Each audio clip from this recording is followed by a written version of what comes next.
আমি জাকিরা Zerin honours second ইয়ারে পড়াশোনা করছি। কিন্তু আমার বাবা ইদানিং আমার বিয়ের জন্য উঠে পড়ে লেগেছে। আমি এত করে বলছি, আব্বু আমি এখন বিয়ে করতে চাই না, আগে অনার্সটা কমপ্লিট করি। কিন্তু কে শোনে কার কথা? আমার বিয়ে দেবে এটাই মনে হয় আব্বুর পণ। গত 2 মাসে 6 বার সেজেগুজে ছেলেপক্ষের সামনে আমাকে যেতে হয়েছে। সবাই আমাকে পছন্দ করলেও আব্বু ছেলে পক্ষকে পছন্দ করেনি। পছন্দ না করার মূল কারণ হচ্ছে যৌতুক দাবি। আব্বুর কথা হলো, মেয়েকে এত বড় করেছি, লেখাপড়া শিখিয়েছি, তারপর আবার যৌতুক দেব?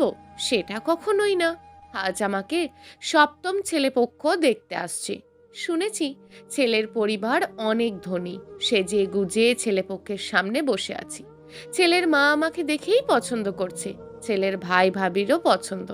ছেলেটা দেখি আমার দিকে আর চোখে তাকিয়ে মিটিয়ে হাসছে। আমি রুমে চলে আসলাম। বড় আপুকে বললাম আমি ছেলের সাথে কথা বলতে চাই। আপু ঠিক আছে বলে চলে গেল। কিছুক্ষণ পর এসে বলল, ছেলের সাথে কথা বলতে চেয়েছিলি, ছাদে যা কথা বল। আমি ছাদে গিয়ে দেখি ছেলে ও তার ভাবি দাঁড়িয়ে আছে। বললাম, ভাবি আপনি নিচে যান, আমি আপনার দেওরের সাথে একা কথা বলতে চাই। ভাবি চলে গেলে পা বাড়াতেই ছেলেটা মনে হয় ভয়ে কেমন যেন হয়ে যাচ্ছে।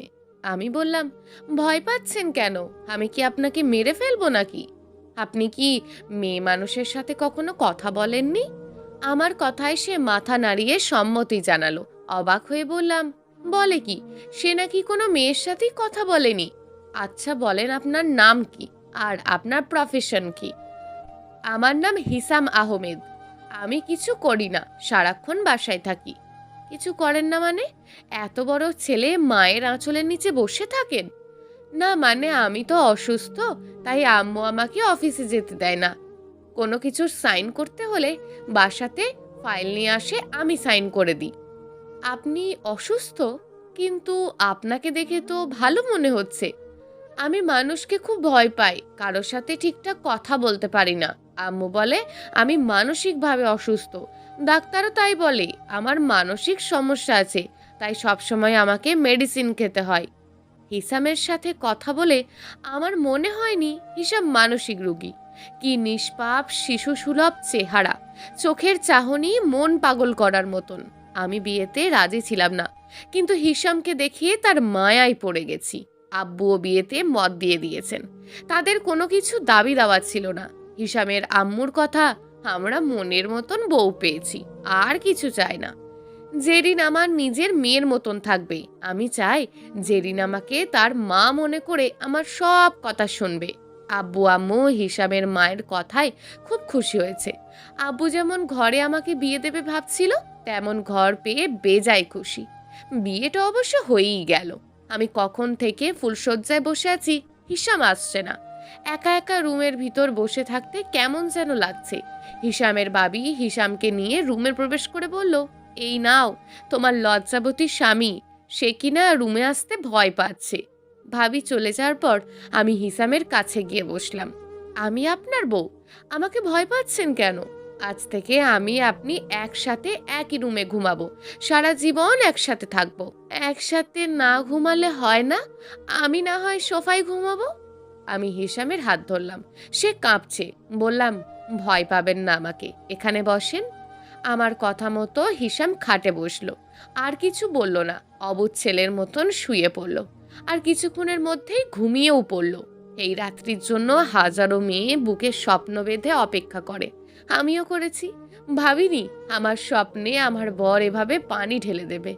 মনে দুঃখ চাপা দিয়ে ঘুমিয়ে পড়লাম। সকালে ঘুম থেকে জেগে দেখি হিসাম আমাকে জড়িয়ে ধরে ঘুমাচ্ছে। তার মুখের ভাবখানা বাচ্চাদের মতোই দেখাচ্ছে। রাতে অবশ্য একটু রাগ হয়েছিল, এখন সমস্ত রাগ উদাও হয়ে গেছে তার মুখের দিকে চেয়ে। আমি বিছানা থেকে উঠে ফ্রেশ হয়ে হিসামকে ডাক দিলাম। সে ফ্রেশ হয়ে ওয়াশরুমে গেল। কাজের মেয়ে এসে বলল, ভাবি খালাম্মা আপনাকে নাস্তা করতে নিচে যেতে বলেছে। আর এই যে ভাইয়ার নাস্তা, তাকে বললেন খাইতে। কাজের মেয়েকে জিজ্ঞেস করলাম, আমি ডাইনিংয়ে নাস্তা করতে যাব আর তোমার ভাইয়া রুমে একা নাস্তা করবে? এটা কেমন কথা? আমি কি করে বলবো কেমন কথা? এই বাসার কাজে আসছি অনেক দিন, সবসময় দেখি ভাইয়ার খাবার রুমে পাঠিয়ে দেয় খালাম্মা। আমি খালাম্মাকে বলেছিলাম, ভাইয়া কেন ডাইনিং টেবিলে এসে খায় না? খালাম্মা বলেছে ভাইয়া অসুস্থ। আচ্ছা, তোমার কি মনে হয় হিসাম মানসিক রোগে অসুস্থ? তুমি তো অনেকদিন ধরেই বাসায় আছো, কখনো কি দেখেছো হিসাম পাগলামি করছে, কাউকে মারধর করছে বা কোনো কিছু ভাঙচুর করছে? না ভাবি, কখনো তো এমন কিছু দেখিনি। ভাইয়া খুব শান্ত, কিন্তু মাঝে মধ্যে অনেক ভয় পায়। কাউকে দেখলেও ভয়ে চুপসে যায়। কেন ভয় পায়, তুমি কি সেই ব্যাপারে কিছু জানো? না ভাবি, আমি কিছু জানি না।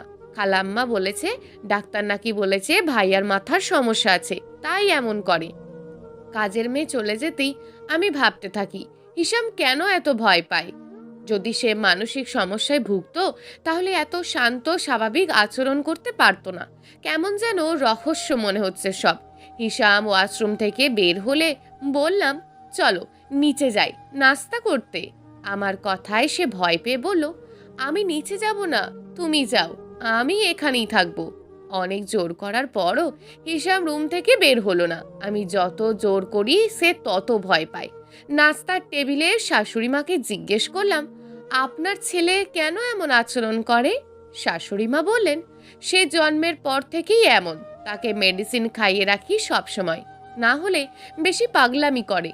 সকাল দুপুর রাতে 3 বার করে হিসামকে মেডিসিন খাওয়াতে হয়। আমার শাশুড়ি নিজের হাতে মেডিসিন খাইয়ে দেয়। বিয়ের পর আজ আমি বাবার বাসায় যাচ্ছি, হিসাম যেতে চাইছে না। অনেক বুঝিয়ে রাজি করিয়েছি।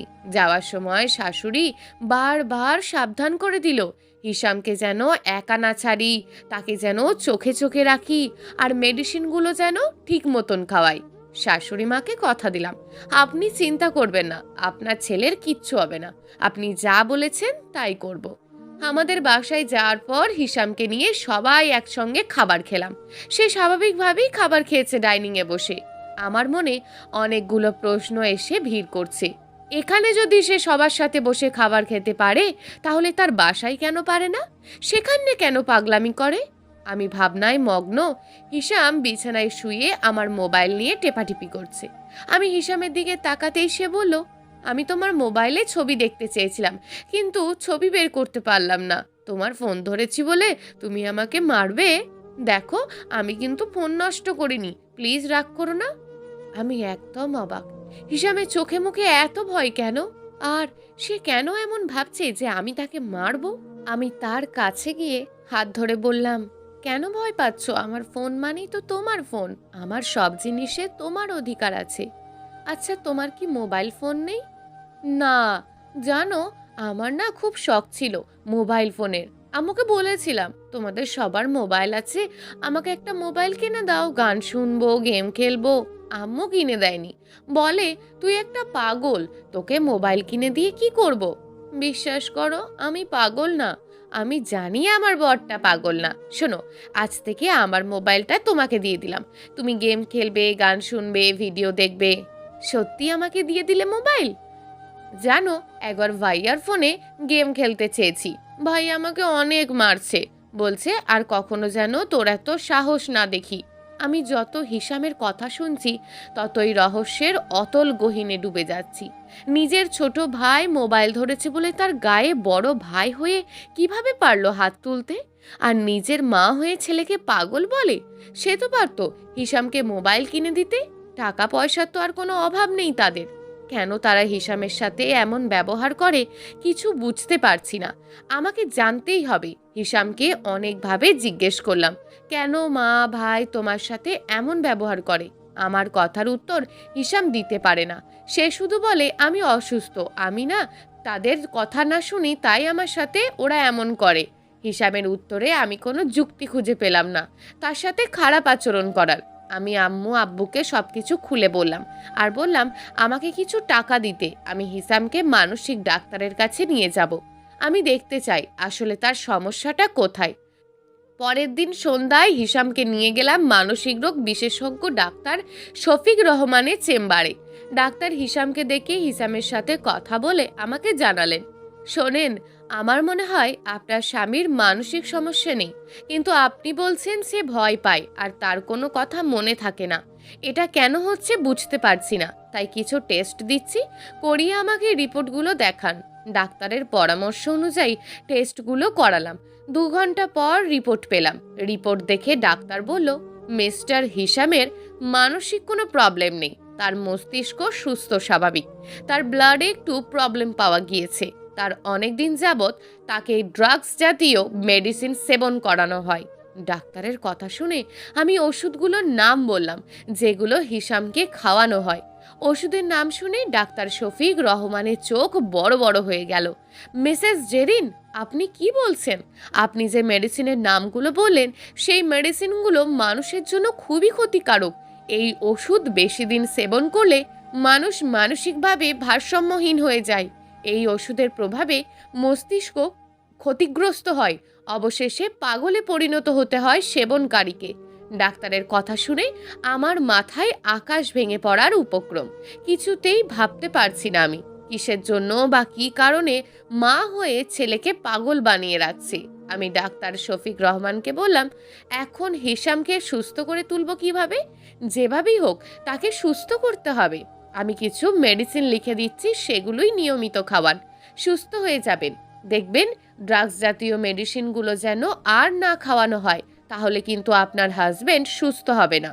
বাসায় এসে হিসামকে বুঝিয়ে বললাম আমরা যে ডাক্তারের কাছে গিয়েছি সে যেন বাসায় গিয়ে কাউকে না বলে। হিসাম আমাকে কথা দিল সে কাউকে এই বিষয়ে কিছু বলবে না। আমার বাসায় 6 দিন ধরে আছি, শাশুড়িমা ফোন করে বলে দিয়েছে কাল চলে যেতে। আমি খুবই চিন্তায় পড়ে গেলাম, তাদের বাসায় গেলে তো হিসামকে আবারও ড্রাগস মেডিসিনগুলো খাওয়াবে, আর আমি যেই ওষুধগুলো হিসামকে দিয়েছি সেগুলো যদি শাশুড়িমা দেখে ফেলেন তাহলে খাওয়াতে দেবে না। কি করব?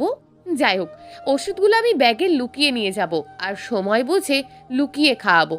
হিসামের বাসায় যাওয়ার পর শাশুড়িমা দৌড়ে এসে হিসামকে জড়িয়ে ধরে বললেন, আমার ছেলেটা কয়েকদিন বাসায় ছিল না, বাসাটা পুরো খালি খালি লাগছে, সব সময় শুধু টেনশন হয়েছে। বাবা, তুই ঠিক আছিস তো?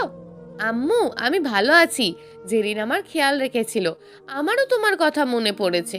জীবনের প্রথম বাইরে কোথাও থাকলাম তোমাকে ছাড়া। মা ছেলের ইমোশনাল কথাবার্তা শুনে আমি থ মেরে দাঁড়িয়ে আছি। শাশুড়ি মা ছেলেকে এত ভালোবাসা দেখাচ্ছে, তাহলে ছেলের ক্ষতি হবে এমন ওষুধ খাওয়াচ্ছে কেন?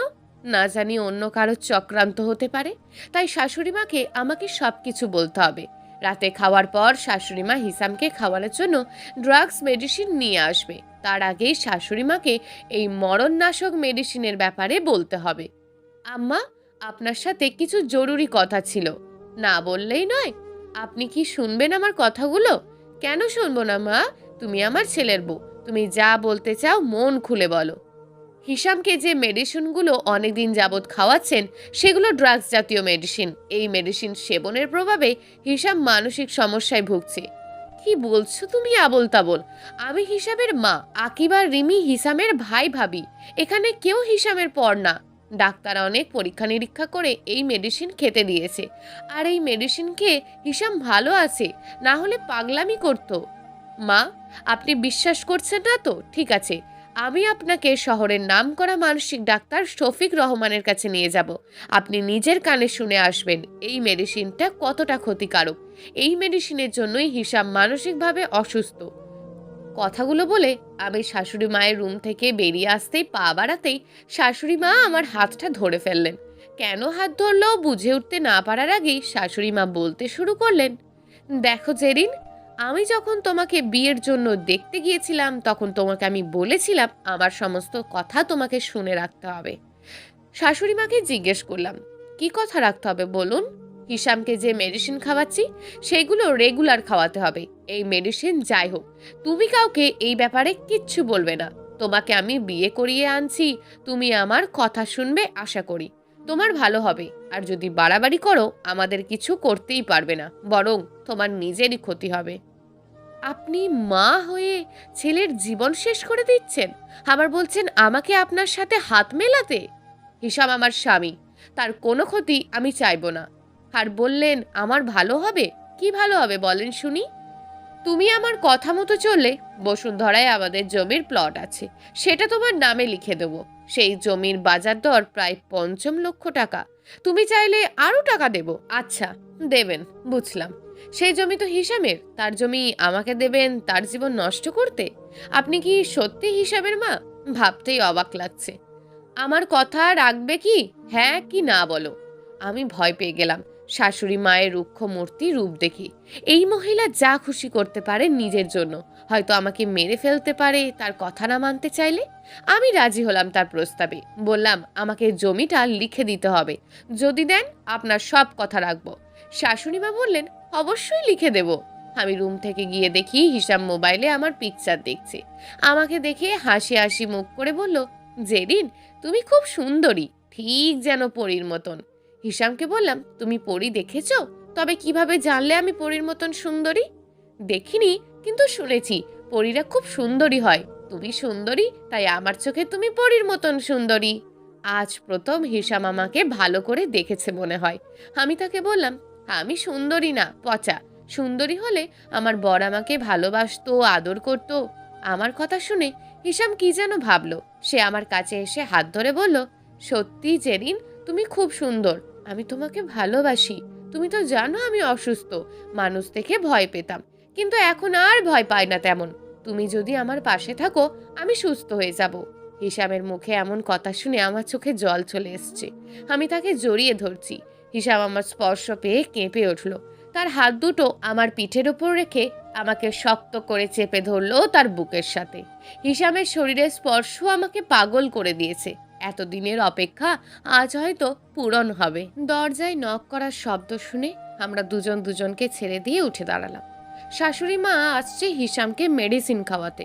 আমার কলিজা ফেটে যাচ্ছে। আমি পারছি না আমার স্বামীকে রক্ষা করতে।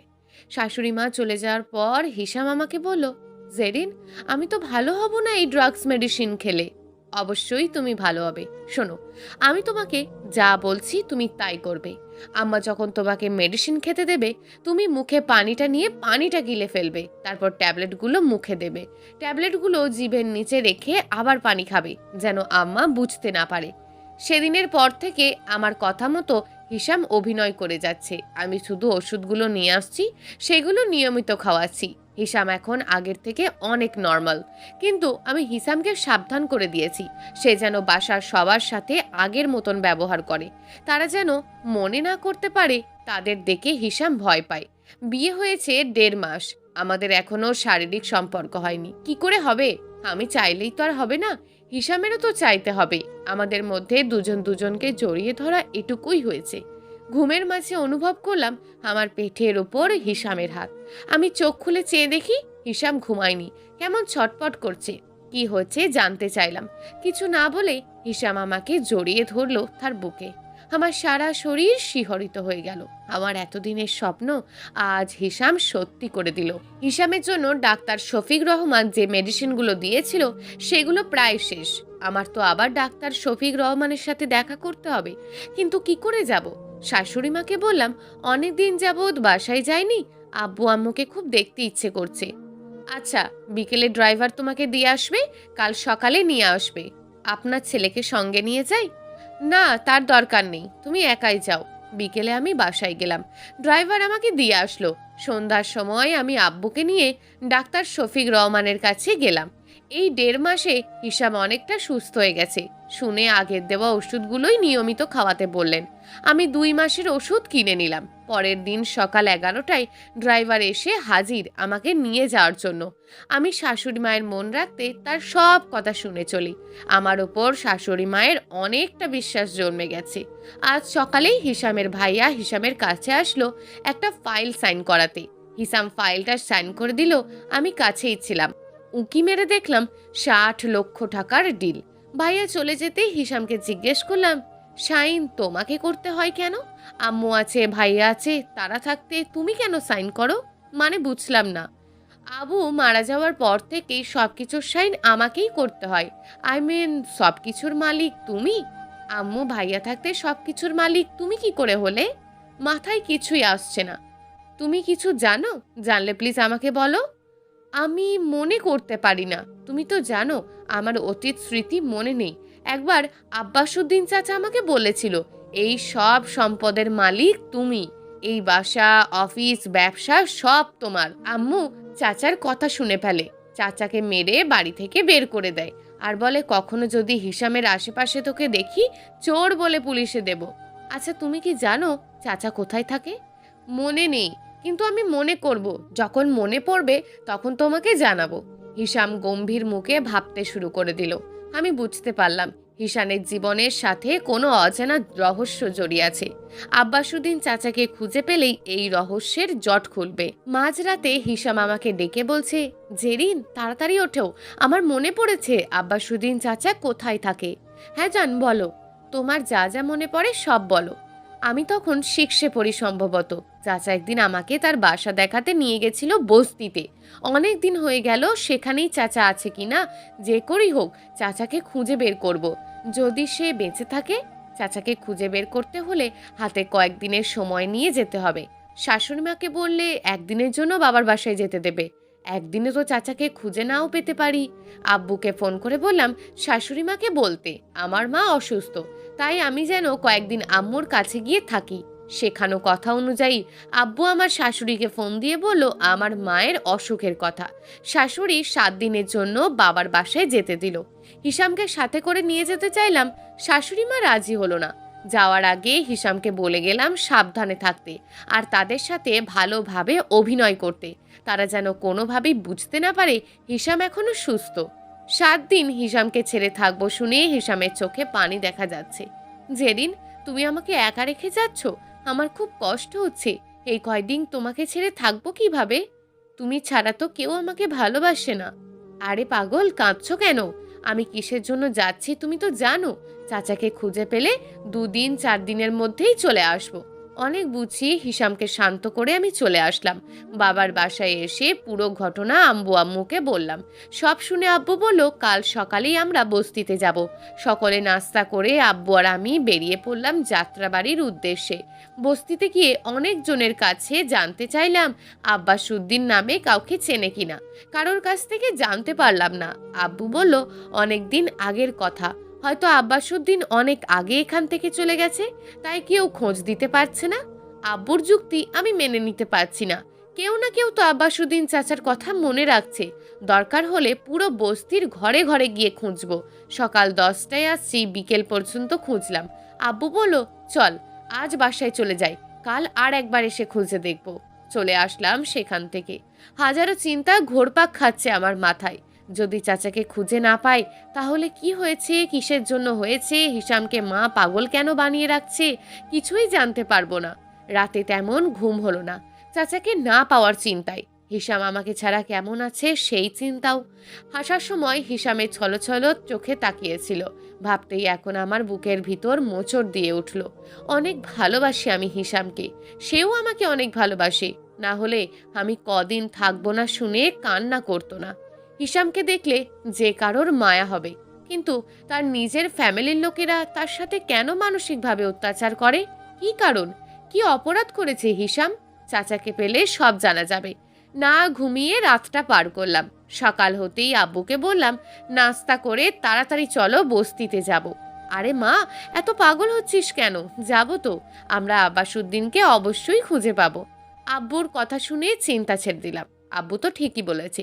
বস্তির প্রতিটা ঘরে গিয়ে জিজ্ঞেস করছি। এক লোক বলল আব্বাসুদ্দিন নামে একজন আমাদের বস্তিতে ছিল, সে তো অনেকদিন আগে এখান থেকে চলে গেছে। তার এক আত্মীয় আছে, ওই যে রাস্তার মোড়ে দোকান, সেখান থেকে জানতে পারবেন আব্বাসুদ্দিন এখন কই থাকে। লোকটার কথা মতো দোকানিকে গিয়ে জিজ্ঞেস করলাম আব্বাসুদ্দিন চাচার বিষয়ে। আব্বাসুদ্দিন এখান থেকে চলে গেছে প্রায় 5 বছর। আব্বাসুদ্দিন বছর 2 আগে আমার কাছে এসেছিল একটি দরকারে। তখন সে বলেছে সে না গ্রামের বাড়িতে থাকে। দোকানদার আঙ্কেলকে ধন্যবাদ দিয়ে আব্বুকে বললাম আমি বাসায় চলে যাই, তুমি বাস টার্মিনালে গিয়ে 2টো টিকিট কেটে নিয়ে আসো, রাতের বাসে আমরা যাব। রাতে খাবার পর আব্বু আর আমি রেডি হয়ে বাস টার্মিনালে আসলাম। রাত 9টায় বাস ছাড়লো। আমি বরাবরই বাসে উঠলে ঘুমিয়ে পড়ি, আজও ঘুমিয়ে পড়লাম। হঠাৎ করে ঘুম ভেঙে গেল। স্বপ্নে দেখলাম হিসাব খুব মন মারা হয়ে পড়ে আছে, খাবার খাচ্ছে না। স্বপ্নটা দেখে মনটা অত্যন্ত খারাপ হয়ে গেল, আর ঘুমাতে পারলাম না। হিসামের মুখ শুধু চোখের সামনে ভাসছে। ভোর 4:30টার দিকে নামলাম। সেখান থেকে রিক্সা নিয়ে একজনকে জিজ্ঞেস করলাম আব্বাসুদ্দিন চাচার বাসা কোথায়। লোকটার সাথে করে আব্বাসুদ্দিন চাচার বাসায় নিয়ে গেল আমাদেরকে। চাচা অসুস্থ অবস্থায় শুয়ে আছে। আমি সালাম দিয়ে পরিচয় দিলাম। চাচা, আমি জেরিন, হিসামের বউ। হিসামকে মনে আছে আপনার, যাকে আপনি ছোটবেলায় দেখাশোনা করছেন? মা, তুমি হিসামের বউ? আমার হিসাম কেমন আছে? সে এখন অনেক বড় হয়েছে। সেই ছোট্টবেলায় রেখে আসছি। জানো, হিসামকে আমি অনেক আদর যত্নে বড় করেছি। অনেক বছর হয়ে গেল আমি আমার হিসাম বাবাকে দেখি না। খুব ইচ্ছে করে দেখতে। যখন খুব ইচ্ছে হয়, তাহলে কেন এতগুলো বছর একবার হিসামের খোঁজ নেননি? সে কিভাবে আছে, ভালো আছে না খারাপ আছে, অন্তত একবার খোঁজ নিতেন। কি করে খোঁজ নেব? ভয়ে হিসামের সাথে কখনো দেখা করতে পারিনি। আর হিসাম বাবাকে তো রাজিয়া বেগম বাসা থেকে বেরই হতে দেয়নি। আচ্ছা মা, এবার তুমি বলো তো, আমার খোঁজ পেলে কিভাবে? আর কেন আসছো? হিসাম আপনার নাম বলেছে আমাকে। আপনি নাকি অনেক কিছু জানেন যা হিসাম জানে না। হিসামের অতীতের স্মৃতি মনে নেই, তাই তার কাছ থেকে আমি কোনো কিছুই জানতে পারিনি। আমার মনে একটাই প্রশ্ন, কেন আপনার মা ভাই হয়ে হিসামকে পাগল বানিয়ে রাখছে? মা, কাকে বলছো মা? ওই রাক্ষসী রাজিয়া বেগমকে? সে তো হিসামের কেউ হয় না। চাচা, আপনি কি বলছেন? শাশুড়ি মা হিসামের মা না? তাহলে হিসামের মা কোথায়? তাহলে কি আকিব ভাইয়া হিসামের ভাই হয় না? চাচা, আপনি পুরো ঘটনাটা বলুন। হিসাম যখন তার মায়ের পেটে, তখন হিসামের বাবা রোড অ্যাক্সিডেন্টে গুরুতর আহত হয়। কয়েকদিন হাসপাতালে থাকার পর মৃত্যু হয়। মারা যাওয়ার আগে সমস্ত সম্পত্তি হিসামের মা হাফসা আহমেদের নামে দলিল করে দেন। হিসামের বাবার মৃত্যুর পরে সমস্ত ব্যবসা হাফসা আহমেদ নিজের হাতে সামলায়। হাফসা ম্যামকে ব্যবসার দেখাশোনায় সাহায্য করতেন ম্যানেজার রকিবুল্লাহ। রকিবুল্লাহ হলো রাজিয়া বেগমের স্বামী আর আকিবের বাবা। হিসাম বাবা যখন 4 বছর, হাফসা ম্যামের 2টো কিডনি নষ্ট হয়ে যায়। অনেক ডাক্তার দেখিয়েছে, আমেরিকাতেও গিয়েছে। ডাক্তার বলেছে লাস্ট মুহূর্তে সমস্যা ধরা পড়াছে, তাই আর বাঁচানো সম্ভব না। 3 মাস সময় বেঁধে দেন হাফসা ম্যামের। আপনি বলছেন হিসামের বাবা অ্যাক্সিডেন্টে মারা গেছে হিসামের জন্মের আগে? হিসাম তো বলল সে যখন ক্লাস 9-এ পড়ে তখন তার বাবা মারা গিয়েছে, আর সেই থেকে সমস্ত কিছুর সাইন হিসামকে করতে হয়। এটাই বুঝতে পারছি না। হিসামের মা আর বাঁচবে না এটা শোনার পর উকিল ডেকে এনে সবকিছু হিসামের নামে উইল করে দেন। উইলে লেখা ছিল আমি আমার সম্পত্তি, অফিস ব্যবসা একমাত্র পুত্র হিসাম আহমেদের নামে উইল করে দিলাম। হিসাম যখন প্রাপ্তবয়স্ক হবে এবং বিয়ে করে সন্তান সন্ততি হবে, তখন এই সহায় সম্পত্তির আসল মালিক হবে। হিসাম সাবালক না হওয়া পর্যন্ত সবকিছুর দেখাশোনা করবে রকিবুল্লাহ। আমি তাকে পাওয়ার অফ অ্যানটি দিয়ে গেলাম। ও, এই হলো মূল ঘটনা। তাহলে হিসামকে ড্রাগস মেডিসিন সেবন করা হলো কেন?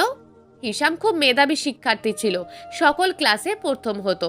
হাফসা ম্যাম মারা যাওয়ার সময় আমাকে ডেকে নিয়ে হিসামকে আমার হাতে দিয়ে বলেছিল, আমি বেঁচে থাকতে তুমি হিসামকে যেভাবে দেখাশোনা করেছো, আমি মরে যাওয়ার পর সেভাবেই দেখাশোনা করবে। আব্বাস, কথা দাও আমাকে। আমি হাফসা ম্যামকে কথা দিয়েছিলাম হিসামকে নিজের সন্তানের মতন করে আদর যত্নে বড় করব। লেখাপড়ায় হিসাম মেধাবী ছিল বলে রাজিয়া বেগমের হিংসা লাগে। আকিব লেখাপড়াতে ভালো ছিল না। নিজের ছেলে মানুষ হতে পারবে না, অন্যর ছেলে ভালো হবে, এটা রাজিয়া বেগম মানতে পারেনি। হিসামকে সেই ড্রাগস ওষুধগুলো নিয়মিত খেতে দেন। আমি প্রতিবাদ করতে গেলে বলেন, তুই চাকর চাকরের মতন থাক। রাজিয়া বেগমের স্বামী ম্যানেজার রকিবুল্লাহ কি সব জানতেন হিসামকে ড্রাগস খাওয়ানো হচ্ছে? না, সে জানতেন না। সে ভালো মানুষ ছিলেন। আমি তাকে বলেছিলাম, আপনার স্ত্রী ছেলে মিলে হিসামের বাবাকে ক্ষতিকারক ওষুধ খাওয়াচ্ছেন। সে তার স্ত্রী আর ছেলেকে মারধর করে আর বলে, যদি কখনো হিসামের ক্ষতি করতে চাও তাহলে আমি নিজে তোমাদেরকে পুলিশের হাতে তুলে দেব। রাজিয়া বেগম নিজের ভুল স্বীকার করে, সে আর কখনো এমন করবে না বলে রকিবুল্লাহকে কথা দেয়। এর কিছুদিন পর রকিবুল্লাহ মারা যায়। রকিবুল্লাহ আঙ্কেল কিভাবে মারা গেছে? সুস্থ মানুষ ছিল, রাতে খাবার পর শুয়েছিল। সকালে রাজিয়া বেগমের চিল্লাপাল্লাতে ঘুম ভেঙে যায় আমার। গিয়ে দেখি রকিবুল্লাহ মারা গেছে। রাজিয়া বেগম বলল, কিছুক্ষণ আগে প্রেসার বেডে অজ্ঞান হয়ে পড়ে যায়, পানি ঢালছিলাম, মারা গেল। অনেক কান্নাকাটি করলো রাজিয়া বেগম ও আকিব, কিন্তু আমার মনে সন্দেহ হয়েছে। কি রকম সন্দেহ? রকিবুল্লাহ আঙ্কেলকে মেরে ফেলা হয়েছে? হ্যাঁ, সেরকমই সন্দেহ হয়েছে। সন্দেহ করার কারণ আছে। রকিবুল্লাহ কখনোই হাই প্রেশার ছিল না। তাহলে আপনি মনে করেন রকিবুল্লাহকে খুন করেছে রাজিয়া বেগম? হ্যাঁ, খুন করেছে। টাকার জন্য রাজিয়া বেগম সব কিছু করতে পারে। সব ঘটনা শুনে আমি আব্বাসুদ্দিন চাচাকে বললাম, আমরা পুলিশকে সব জানাবো। রাজিয়া বেগমের এই অন্যায় অত্যাচারের বিরুদ্ধে অভিযোগ করব। সে যে এতগুলো বছর হিসামকে পাগল বানিয়ে রাখছে, হিসামের টাকা আত্মসাৎ করেছে, সবকিছু পুলিশকে আপনি বলবেন। চাচা, আপনি আমাদের সঙ্গে চলেন। মা, আমি তো অসুস্থ, কিভাবে এত দূরে যাব? চাচাকে অনেক বুঝিয়ে রাজি করালাম আমার সাথে যাওয়ার জন্য। চাচাকে বললাম, আপনি আমাদের বাসায় থাকবেন, আমার আম্মু আপনার দেখাশোনা করবে, কোনো চিন্তা করবেন না। চাচা, আপনি কি চান না হিসাম তার অধিকার ফিরে পাক, আর হিসামের সাথে যারা অন্যায় অত্যাচার করছে তাদের শাস্তি হোক? চাচা বললেন, চাই, 100 বার চাই। ওই ডাইনি রাক্ষসী রাজিয়া বেগমের আর তার ছেলের রাকিবের শাস্তি হোক। সেদিনই আব্বাসুদ্দিন চাচাকে সঙ্গে নিয়ে চলে আসলাম আব্বুর পরিচিত এক উকিলের কাছে, যার সাথে পরামর্শ করলাম। সে বলল থানায় গিয়ে কেস ফাইল করতে। আব্বু, আমি, আব্বাসুদ্দিন চাচা 3 জন মিলে থানায় গেলাম। ওসি আকমাল শেখ আব্বাসুদ্দিন চাচার কাছ থেকে সবকিছু বিস্তারিত ঘটনা শুনে বললেন, এত বড় অন্যায় করে কেউ বাঁচতে পারবে না, ওই মহিলাও বাঁচতে পারবে না। আমরা কালই আপনাদের বাসায় গিয়ে রাজিয়া বেগমকে আটক করব। তদন্ত করে দেখার পর সে যদি দোষী সাব্যস্ত হয় তাহলে তাকে আইন কঠোর শাস্তি প্রদান করবে। পরের দিন আমি হিসামের কাছে চলে আসলাম। শাশুড়ি মা আমার সাথে রাগারাগি শুরু করে দিল। বলল, তোমার মা নাকি অসুস্থ, তাহলে তুমি ওই গ্রামে গিয়েছিলে কেন? শাশুড়ি মা জানলো কি করে আমি গিয়েছিলাম? আমি বললাম, কি বলছেন কি মা, আমি কিসের জন্য সেখানে যাব? মিথ্যা বলো না, ড্রাইভার তোমাকে দেখেছে, তুমি তোমার বাবা আর একটা বয়স্ক লোক বাস থেকে নেমেছো। ধরা পড়ে গেছি। কথা অন্যদিকে ঘুরিয়ে স্বীকার করতে হবে। ও, এই কথা, যে বয়স্ক চাচাকে ড্রাইভার আপনাদের সাথে দেখেছে তার বাড়ি ওখানে। সে আমার আব্বুর ফুফাতো ভাই। এখানে এসছিল ডাক্তার দেখাতে। ডাক্তার দেখিয়ে বাসে তুলে দিতে গিয়েছিলাম। শরীর বেশি খারাপ থাকার কারণে যেতে পারলেন না, আবার ফিরে আসছেন আমাদের সাথে। শাশুড়ি মা আমার কথা মেনে নিলেন। আমি তাড়াতাড়ি হিসামের কাছে আসলাম। 4 দিন ধরে হিসামকে দেখি না। রুমে গিয়ে দেখি হিসাম ঘুমাচ্ছে। হিসামের কপালে চুমু দিলাম। সে জেগে উঠল। জেরিন, তুমি আসছো? তোমাকে ছাড়া খুব কষ্ট হচ্ছিল আমার। আমারও কষ্ট হচ্ছে জান, তোমাকে ছাড়াই 4 দিন থাকতে। হিসাম আমাকে জড়িয়ে ধরেছে। আমিও জাপটে জড়িয়ে ধরে রইলাম কিছুক্ষণ। চাচার বলা কথাগুলো হিসামকে বললাম। হিসামের জীবনে কি ঘটেছিল। যাকে সে মা জেনে আসছে সে তার মা না, আর যাকে বাবা মনে করত সেও তার বাবা মা। তাদের কারোর সাথে হিসামের রক্তের সম্পর্ক নেই। তার মা বাবা বেঁচে নেই। সমস্ত কিছু হিসামকে বললাম। আমার কথা শুনে হিসাম স্তব্ধ হয়ে গেছে। হিসাম হয়তো কান্না করে দেবে, তার চোখের কোণায় পানি জমে উঠেছে। তুমি মন খারাপ করো না, তোমার পাশে আমি আছি। তোমাকে স্বামী হিসাবে পেয়ে আমি নিজেকে ধন্য মনে করি। আমার কথায় হিসাম চোখ মুছে আবার আমাকে জড়িয়ে ধরে বলল, জেরিন, অনেক ভালোবাসি তোমাকে। তুমি না হলে আজ আমি পাগল হয়েই থাকতাম।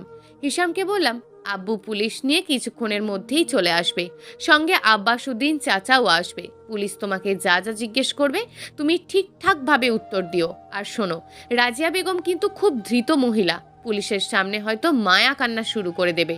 তুমি তার মায়া কান্নায় গলে যেও না। হিসাম বলল, ঠিক আছে, তুমি যা বলছো তাই হবে।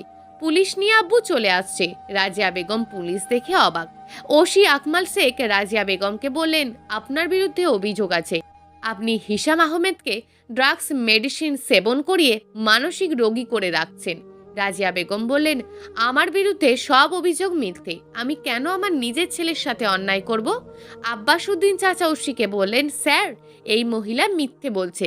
সে হিসাবের মা না, সে ম্যানেজার রকিবুল্লাহ স্ত্রী। হিসামের মা হাফসা আহমেদ হিসামকে 4 বছরে রেখে মারা গেছে। ওসি আকমাল শেখ হিসামের কাছে জানতে চাইলো, আপনি বলেন ও কি আপনার মা নাকি মা না? ওনার বিরুদ্ধে যে অভিযোগ আনা হয়েছে সেগুলো কি সত্যি? আপনার কি রাজিয়া বেগম অত্যাচার করেছেন? ওসির প্রশ্ন শুনে হিসাম ঘাবড়ে গেল। পরক্ষণেই বলতে শুরু করলো, আসলে আমি জানি না ইনি আমার মা কি মা না। আমার ছোটবেলার স্মৃতি মনে নেই। আমাকে উনি যে মেডিসিনগুলো খাইয়েছেন তাতে আমার স্মৃতিশক্তি অনেক দুর্বল হয়ে পড়েছে। কিন্তু আমি বুঝতে পারি না আমার মা হতে পারে না। কোনো মা নিজের ছেলের ক্ষতি চায় না কখনো। তিনি সবসময় আকিব ভাইয়াকে অনেক আদর যত্ন করেছেন, আমাকে কখনো ভালোবাসেননি, আর আমাকে পাগল বলে অবজ্ঞা করতেন। মা হয়ে এটা কি করে করতে পারতো? হিসামের কথা অনুযায়ী রাজিয়া বেগম ও আকিবকে গ্রেপ্তার করে নিয়ে গেল পুলিশ। আমাদের বিয়ের 10 বছর পূর্ণ হয়েছে। হিসাম নিজে থেকে এখন ব্যবসা অফিস দেখাশোনা করে। মাঝে মাঝে আমিও অফিসে গিয়ে হিসামকে হেল্প করি। আমাদের দুজনের ছেলে মেয়ে। ছেলে রিহান, বয়স 7, আর মেয়ে অথই, বয়স 3। হিসাম ছেলে মেয়েদেরকে অনেক ভালোবাসে। হিসাম এখন সব সময় বলে, জেরিন দেখো, পৃথিবীতে আমার আপন কেউ ছিল না, কিন্তু ওপরবেলা আমাকে মা বাবা ফিরিয়ে দিয়েছেন। আমার 2টো সন্তান, আমার মা বাবা। আমার মা বাবা এখন আমাদের সাথেই থাকে। হিসাম আব্বু আম্মুকে নিয়ে আসছে। আমি বলেছিলাম শ্বশুর শাশুড়ি মেয়ে জামাইয়ের বাসায় থাকবে, লোকে কি বলবে? হিসাম আমার কথা না শুনে নিজে গিয়ে আব্বু আম্মুকে নিয়ে আসে। সে বলে, লোকে যা বলার বলুক, আমি মনে করব আমার শ্বশুর শাশুড়ি আমার নিজের বাবা মা। আব্বাসুদ্দিন চাচা মারা গিয়েছেন কিছুদিন আগে। অনেক অসুস্থ হয়ে পড়েছিলেন। হিসাম আব্বাসুদ্দিন চাচাকে চিকিৎসা করিয়েছেন আমাদের বাসায় রেখে, তবুও ভালো হননি। আমি হিসামের মতন পবিত্র মনের মানুষকে স্বামী হিসাবে পেয়ে নিজেকে ভাগ্যবতী মনে করি। হিসাম আমাকে স্ত্রী হিসাবে পেয়েও খুশি। আমি যা বলি, যা চাই, হিসাম সব সময় আমার সব স্বপ্ন পূরণ করতে চাই। আমি সৃষ্টিকর্তার কাছে প্রার্থনা করি আমাদের সংসারে যেন সুখ শান্তি চিরদিন অমলিন থাকে। প্রিয় দর্শক, এই গল্পটা আপনাদের কেমন লাগলো তা অবশ্যই একটি কমেন্ট করবেন। আর যদি গল্পটা আপনাদের ভালো লেগে থাকে তাহলে ভিডিওটিতে একটি লাইক করে দেবেন, এবং এই ধরনের ভিন্ন স্বাদের গল্প শোনার জন্য চ্যানেলটিকে অবশ্যই সাবস্ক্রাইব করে আমাদের সঙ্গে যুক্ত থাকুন।